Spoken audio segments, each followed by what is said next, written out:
Vous n'avez pas d'océan près de chez vous, avec de belles falaises, pour prendre un coucher de soleil magnifique. Vous n'avez pas de voyage prévu en Islande ou au Groenland, pour prendre des aurores boréales, des volcans, de magnifiques cascades. Moi non plus.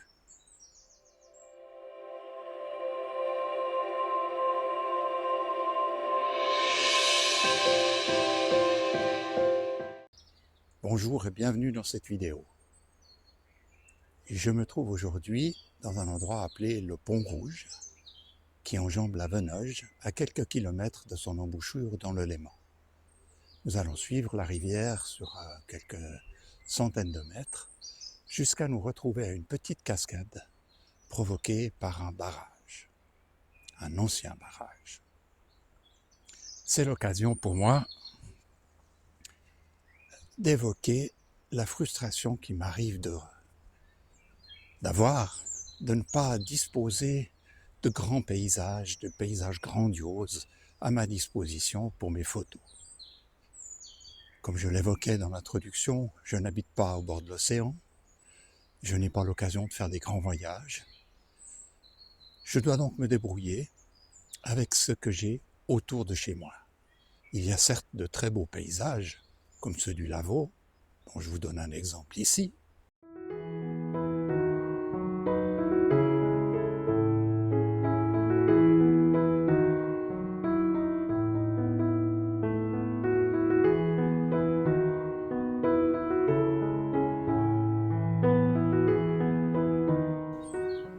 Et puis, autrement, eh bien, il me reste à trouver de beaux endroits, de petits endroits, et à en tirer le meilleur. Nous arrivons à cette petite cascade, peut-être que vous l'entendez en arrière-plan. Il y avait toute une installation avec un barrage. Il faudrait une fois que je me renseigne à quoi il servait, si c'était pour de l'irrigation, ou bien il y avait peut-être une turbine au bout, je ne sais pas. Je vous montre un petit peu comment ça se présente.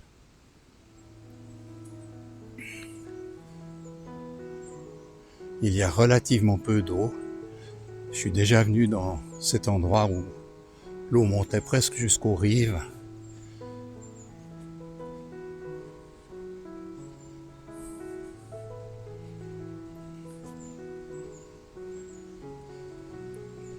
Quand on voit la machinerie là au fond, je vais m'approcher un peu que vous puissiez la distinguer. On imagine bien que c'est une installation qui a déjà bien quelques années.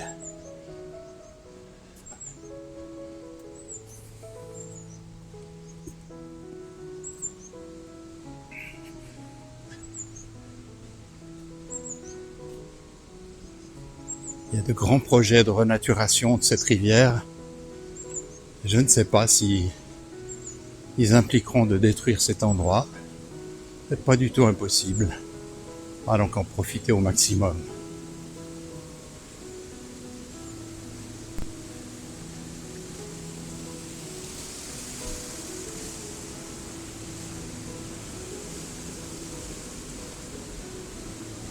Voilà la petite cascade dont je vous parlais.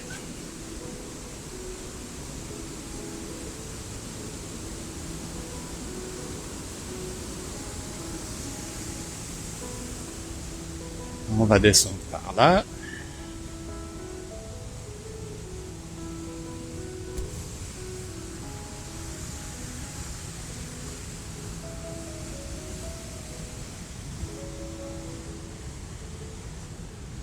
C'est un joli endroit. On n'imagine pas que juste derrière, d'un côté, on a des quartiers résidentiels et de l'autre, toute une zone industrielle. Je vais chercher un cadrage à cette branche là en travers de la cascade qui va évidemment m'ennuyer un peu. Je vais essayer de me recentrer.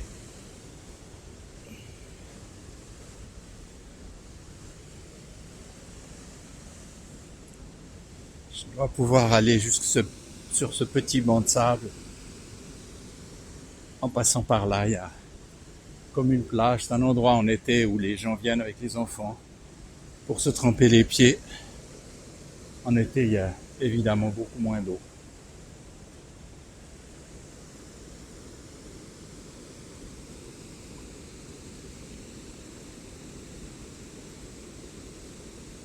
Peut-être même que je pourrais m'installer depuis ici. Je vais regarder ça. C'est pas si facile de trouver un cadrage adéquat pour photographier cette petite cascade. Depuis ici, ça irait pas mal. La branche qui nous gêne là au coin de la cascade est à peine en travers de la cascade. On a une bonne perspective. Malheureusement, sur la gauche ici, on a une immense partie d'eau qui n'est pas très heureuse, qui n'apporte rien à l'image. Alors on peut certes monter un peu, mais il reste quand même ici, là, beaucoup d'eau. Il va falloir trouver une autre solution. Je me suis donc décalé et j'ai installé mon trépied ici au bord de l'eau. Alors évidemment, la branche qui est tombée là est un peu plus visible ici au coin de l'image. Elle est un peu plus gênante, mais en même temps, on a devant nous ici un banc de sable, le petit banc de sable où je pensais m'installer, mais vraiment ça n'a pas fonctionné. Par contre ici, eh bien, il peut créer un premier plan intéressant. C'est ce que je vais essayer de faire. J'ai malheureusement oublié de prendre mes filtres ND de haute amplitude, le ND1000 en particulier. J'ai un ND4 et un ND8 que j'ai mis l'un sur l'autre, mais je n'arrive pas à faire une pause aussi longue que ce que j'aurais aimé. Il y a trop de lumière. Voilà. On verra ce que ça donne. Je vous le proposerai si ça a réussi tout à l'heure.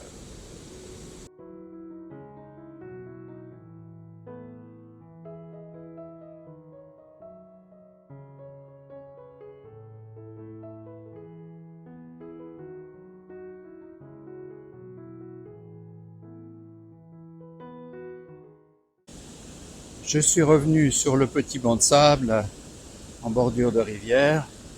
J'ai installé mon trépied beaucoup plus bas. On va voir là si j'arrive à obtenir un autre cadrage qui soit intéressant.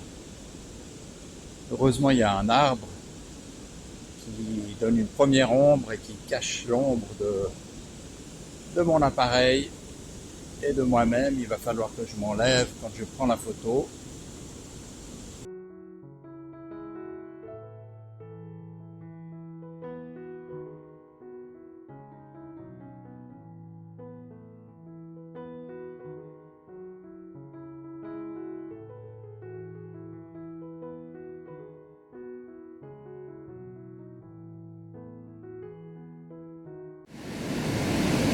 Je vais essayer ici ce cadrage-là.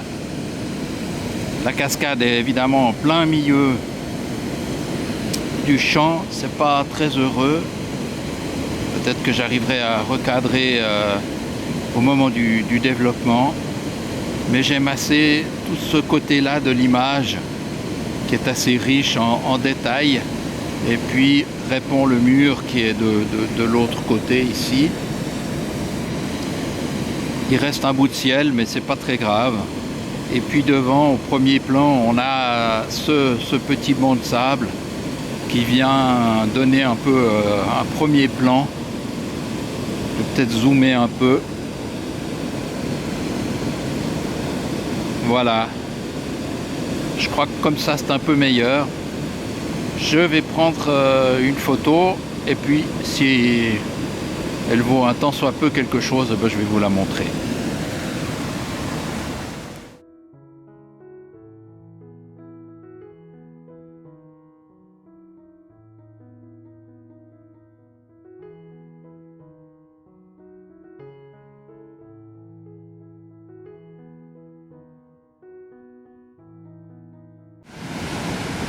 Je vais essayer maintenant de prendre une photo plus au ras de l'eau, en coupant du coup alors complètement tout le ciel et la cime des arbres évidemment. Je vais voir ce que ça donne et je vous le montrerai aussi si ça produit une photo qui est intéressante.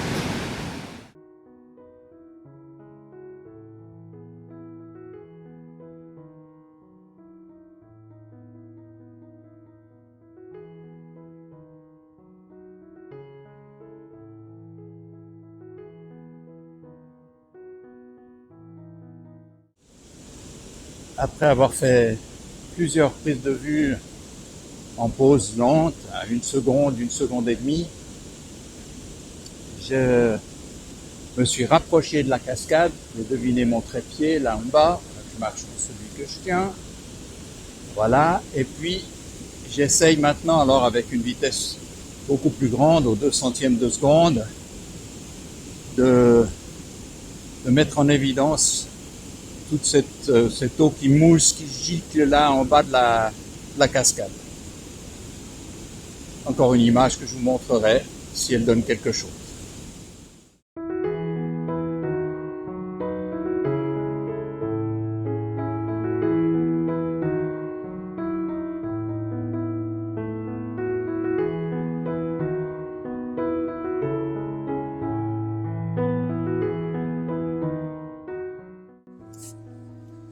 Me voilà sur le chemin du retour avec le soleil dans le dos. J'espère que ça va jouer quand même. Je vais essayer de me tenir le plus à l'ombre possible. Ce que j'ai voulu partager avec vous aujourd'hui, en fait, c'est à la fois cette frustration de ne pas pouvoir partir, faire des grands voyages et puis avoir des paysages magnifiques à rapporter dans mes cartes de mémoire. Et puis en même temps, le fait que on a tous, j'en suis persuadé, nos petits coins, j'enfonce les portes ouvertes, mais on a tous nos petits coins, des petits coins de paradis où on peut faire de très belles images. Ici, c'est un exemple, c'est un coin que j'aime beaucoup, quand bien même c'est juste, comme je le disais, une oasis entre d'un côté un quartier résidentiel et de l'autre une zone industrielle. Mais on est au calme, avec le seul bruit de la cascade en arrière-plan. Et puis de temps en temps, on croise un jogger ou un promeneur de chiens. Mais ça vaut la peine de ne pas se décourager, ça vaut la peine d'avoir ces petits coins où on revient régulièrement, saison après saison. Ça permet de changer la photo, de modifier le cadrage, de modifier l'ambiance. Alors aujourd'hui, c'était pas terrible parce que vraiment la lumière était très dure. Et ça aussi, c'est une difficulté. Ce qui compte, c'est à la fois de sortir, de profiter de ces petits ou grands paysages, et puis de se faire plaisir en prenant quelques photos. Si en plus il y en a une ou deux qui sont plaisantes, eh ben c'est tout bénéfice. Finalement, ça n'est pas si compliqué que ça de soigner sa frustration. Un bon moment dans la nature, une jolie balade le long d'une rivière, et puis une séance photo où l'on se passionne à chercher le bon cadrage, la bonne vitesse d'obturation. Voilà, les frustrations. À l'issue de cette séance photo, justement, j'ai retenu 2 images que j'aimerais vous présenter maintenant et vous commenter un peu plus en détail. La première, vous la découvrez maintenant, c'est une photo que j'ai recadrée en éliminant au maximum l'espace avec de l'eau qu'il y avait sur le bas de la photo. Il me semblait que cet espace d'eau, je vous le montrerai tout à l'heure, était inintéressant. Ça met en évidence le petit banc de sable et puis au-dessus la cascade, surmontée par cette couronne constituée de la lignée d'arbres qui surplombe la cascade. J'aime assez cette photo. Elle a une dimension un peu par étage comme ça qui est assez plaisante, mais elle n'a rien d'exceptionnel. Et en y revenant, je fais toujours ça, hein, je traite les photos et puis je les laisse reposer pendant 1 jour, 2 jours, et puis j'y reviens. Et en y revenant, je me suis dit que je pouvais très bien garder un cadrage beaucoup plus large. Et c'est ce que je vous présente maintenant. On retrouve l'eau que j'avais éliminée au bas de la photo. Et finalement, dans cette eau, c'est pas un espace aussi perdu, aussi inutile que ça dans l'image, puisque on y découvre le reflet des arbres de part et d'autre de la cascade, et même ceux qui sont derrière la cascade, on voit un petit reflet aussi de ciel bleu, et finalement c'est très structuré, cette petite zone avec de l'eau là au premier plan. Et ça me plaît bien. Puis il y a un autre élément qui apparaît avec ce type de cadrage-là, ce sont les deux ombres d'arbres de chaque côté de la cascade, de la photo, qui conduisent jusqu'à la cascade au centre. Donc ça, c'est aussi un élément de la construction de cette image qui me plaît bien. Je vous laisse me dire dans les commentaires s'il y a une version qui vous plaît mieux que l'autre et ce que vous en pensez globalement. Je vous présente maintenant une deuxième image qui a retenu mon attention, que j'aime bien. C'est une image où la cascade est cadrée en plus gros plan. Et un des éléments qui me plaît, c'est le premier plan, avec toujours le banc de sable, mais cette fois-ci qui part d'un côté de la photo et qui va jusque de l'autre côté. Et puis, de part et d'autre de ce banc de sable, en premier plan, il y a comme deux anses avec de l'eau. Et j'aime bien ce mouvement qu'il y a là au premier plan. Et puis on voit bien la cascade, elle est bien étalée d'un bout à l'autre. Et puis les arbres prennent moins d'espace au-dessus, ils sont un peu plus petits, enfin il y a une moins grande partie. Et ça me plaît bien aussi comme proportion. On peut discuter de la vitesse choisie pour cette photo, 1,3 secondes. Ça donne un beau filet sur la cascade, ce sentiment un peu laiteux comme ça. Alors ça se discute, il y en a qui détestent ça. Moi je trouve que ça dépend des cascades. Ici, j'aurais même pu, si j'avais pas oublié, comme je l'ai dit plus haut dans la vidéo, mon filtre ND1000, j'aurais pu même prendre un temps de pause encore plus long.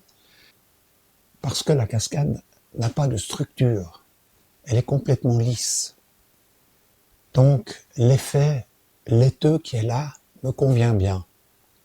Sur des cascades qui ont beaucoup plus de structure, alors je prends des vitesses qui sont un peu plus rapides pour garder cette structure. Mais là, c'était vraiment pas nécessaire. Voilà, ça c'est mon commentaire pour cette image. Je vous laisse, vous aussi, émettre vos propres commentaires sur l'image en elle-même, sur la technique de filer de l'eau, si ça vous plaît, si vous détestez ça. Ça peut être intéressant d'ouvrir une petite discussion à ce sujet.